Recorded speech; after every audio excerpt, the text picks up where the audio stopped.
Salve a tutti! Ecco qui finalmente completato l'alimentatore da laboratorio Mark II. Quindi possiamo vedere come è venuto.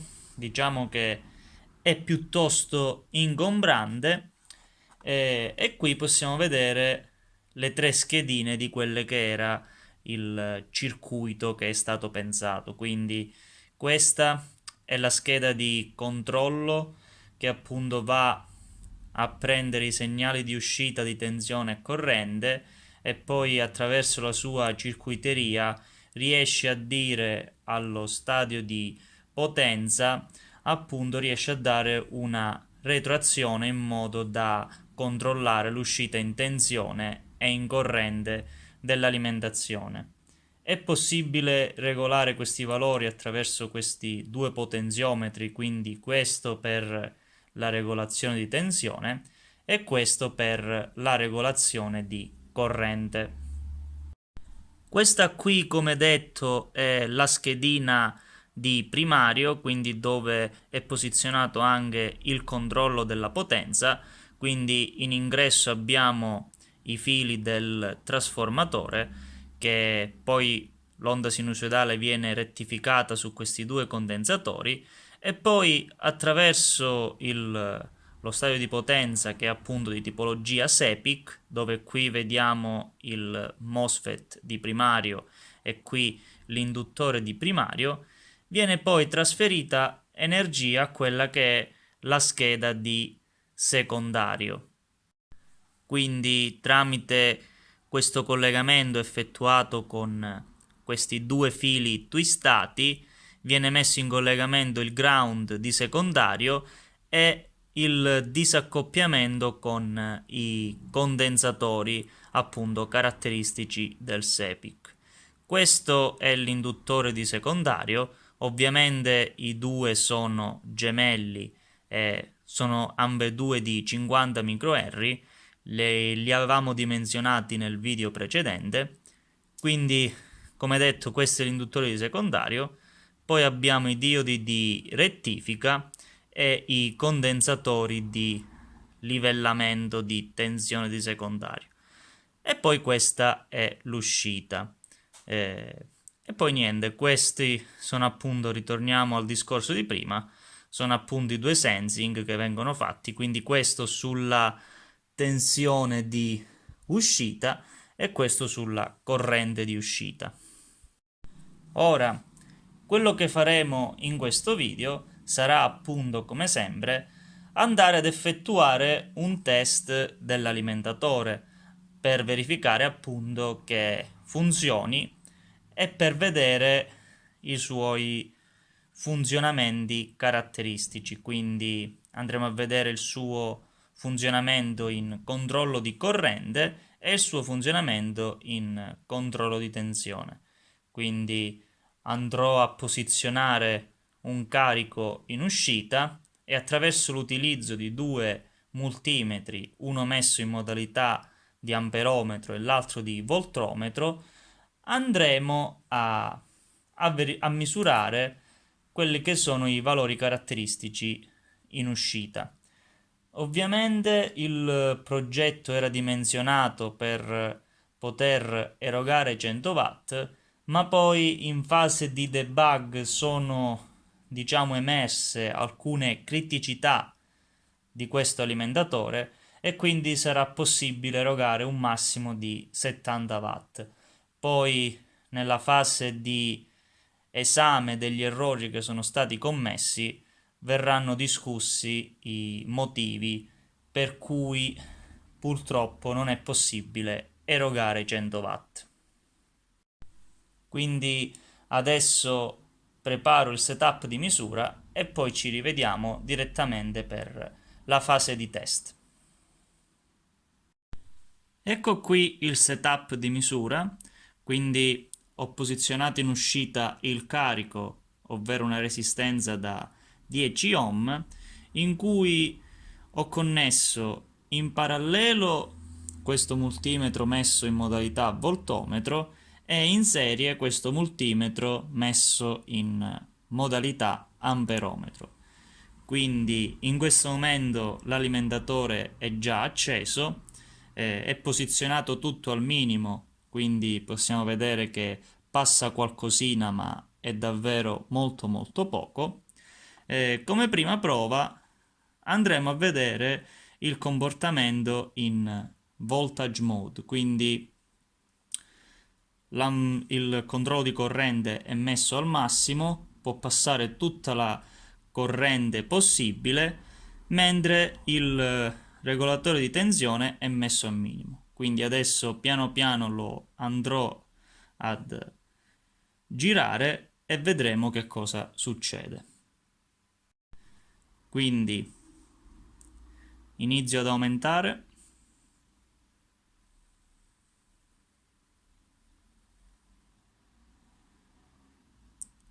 Come si può vedere, la tensione aumenta e di conseguenza aumenta anche la corrente in modo proporzionale alla resistenza, quindi essendo 10 ohm è 10 volte più piccola.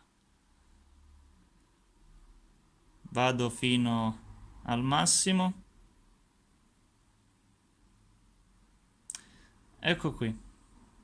Questo è il massimo, quindi si può vedere che in questo momento la parte di potenza di primario è in limitazione di potenza, appunto, perché non riesce ad erogare più di una settantina di watt. E quindi la tensione di uscita non riesce ad arrivare a 30 volt perché è limitata dalla potenza che riesce a trasferire. Ora mi posiziono su una tensione di uscita media di 15 volt e provo ad effettuare la regolazione di corrente. Quindi adesso era al massimo, devo girare un po'. Ok, quindi questo qui è il punto limite. Se giro si può vedere che la tensione inizia a calare perché siamo in controllo di corrente, quindi per far sì che passi la corrente desiderata, la retroazione va a diminuire la tensione in uscita. Infatti in questo momento, se mi posiziono in questo punto, si può vedere che girando il voltometro non cambia la situazione perché sta comandando il controllo in corrente. Ok, quindi come si può vedere l'alimentatore funziona correttamente nelle due modalità. Per verificare quanto detto prima, ovvero che il controllo non riesce a raggiungere la tensione di circa 30 volt perché limitato in potenza dalla parte del controllo di primario, ho messo in uscita una resistenza da 25 ohm, quindi la potenza assorbita ad alte tensioni sarà più bassa e quindi di conseguenza dovremmo vedere che la tensione di uscita riesce a raggiungere valori superiori. Quindi aumento.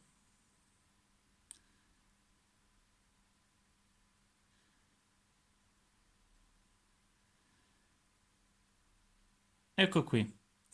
Come si può vedere, riusciamo ad arrivare ad una tensione di 27,4 volt, quindi circa 30 volt di uscita e quindi, come detto, il fatto che non riesce a superare una certa potenza trasmessa impone il fatto che quando l'uscita si ha un carico troppo basso, il controller di primario va a diminuire la tensione di uscita, appunto. Molto bene.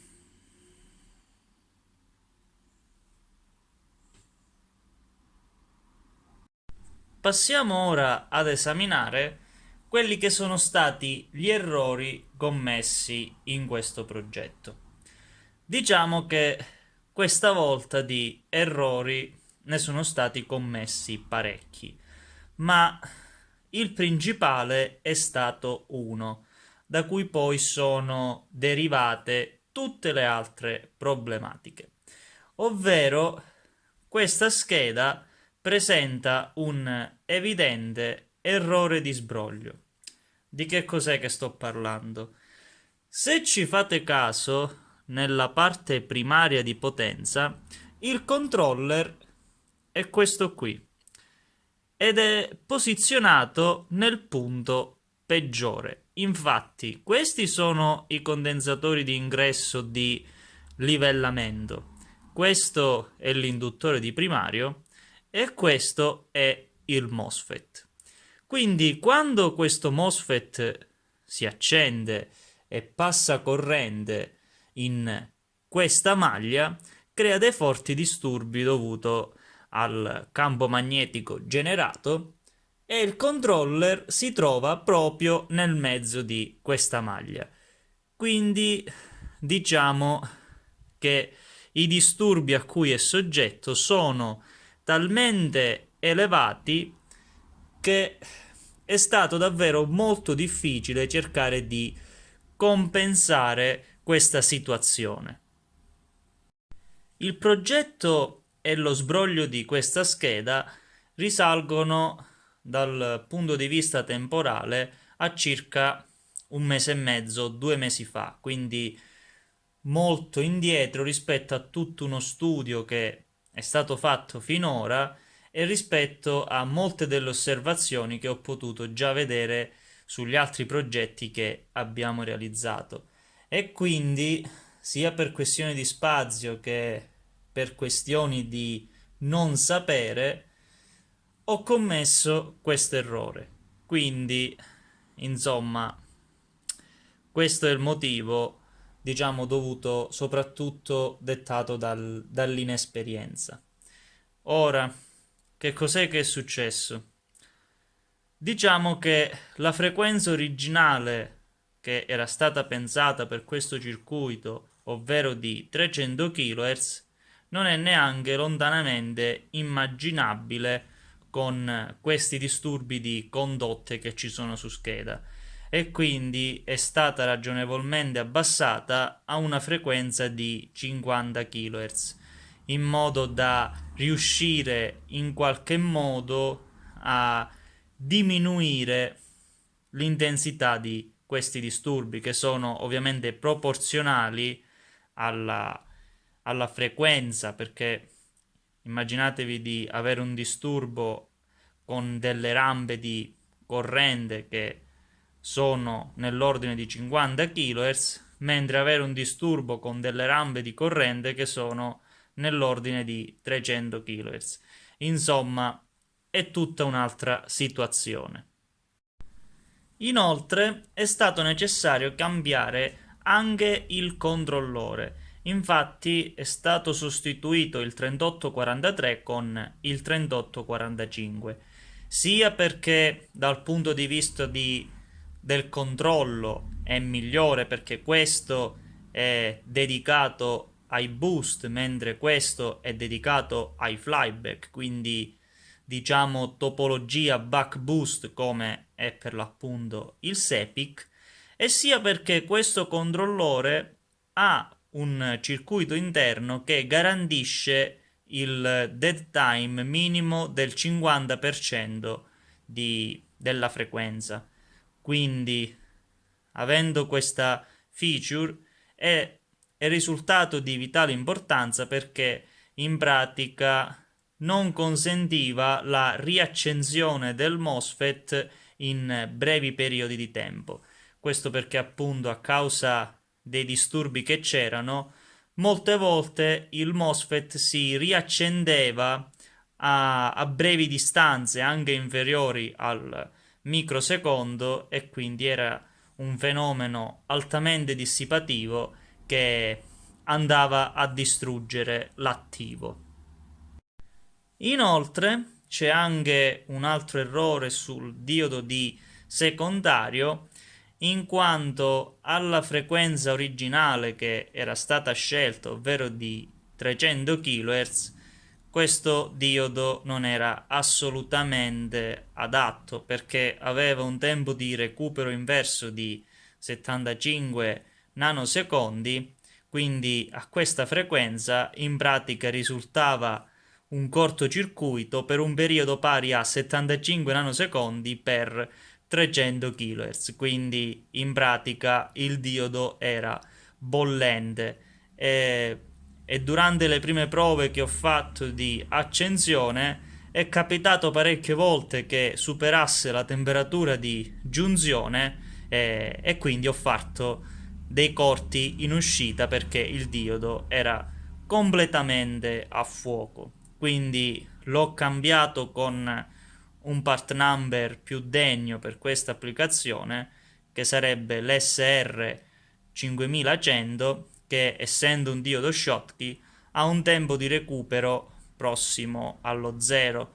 Poi ovviamente a 50 kHz diciamo che questo part number è quasi totalmente freddo.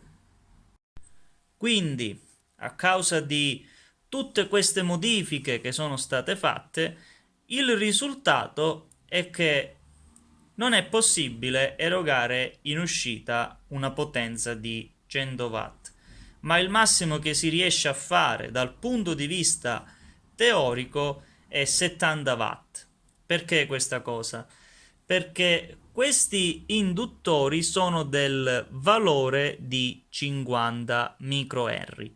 Ora, per poter erogare più watt in uscita a questa frequenza, sarebbe necessario aumentare il loro valore di induttanza, perché essendo che la frequenza è scesa fino a 50 kHz e che il duty cycle massimo del nuovo controllore è 50%, facendo dei banali calcoli teorici, in pratica quello che si ottiene è che la frequenza è troppo bassa per questi valori di induttanza e che viceversa questi valori di induttanza sono troppo bassi per questa frequenza. Quindi la soluzione sarebbe o aumentare la frequenza mantenendo gli induttori oppure modificare gli induttori mantenendo la frequenza. La scelta che ho fatto è di non toccare nulla perché comunque diciamo che il progetto originale era questo e se continuavo ad effettuare delle modifiche in pratica il progetto sarebbe stato troppo stravolto e quindi ho accettato di malgrado questa diciamo condizione, ovvero che la potenza non potrà essere quella che era stata pensata. Molto bene, quindi questa era la lista di tutti gli errori che sono stati commessi. Diciamo che ci serviranno come esperienza per i futuri progetti e quindi è un momento di miglioramento per tutti. A parte questo, diciamo che sono abbastanza soddisfatto di come è venuto questo alimentatore, in quanto nonostante tutto sono andato ad effettuare dei controlli su Ripple della tensione di uscita quando è in modalità di controllo di tensione o in modalità di controllo di corrente e sono inferiori ai 100 mV. Quindi, nonostante tutto, alla fine le prestazioni ce l'ha. Diciamo che, come dice una canzone famosa, questo progetto è nato sbagliato, però alla fine è riuscito a darmi qualche soddisfazione. Molto bene, per questo video quindi è tutto. Alla prossima!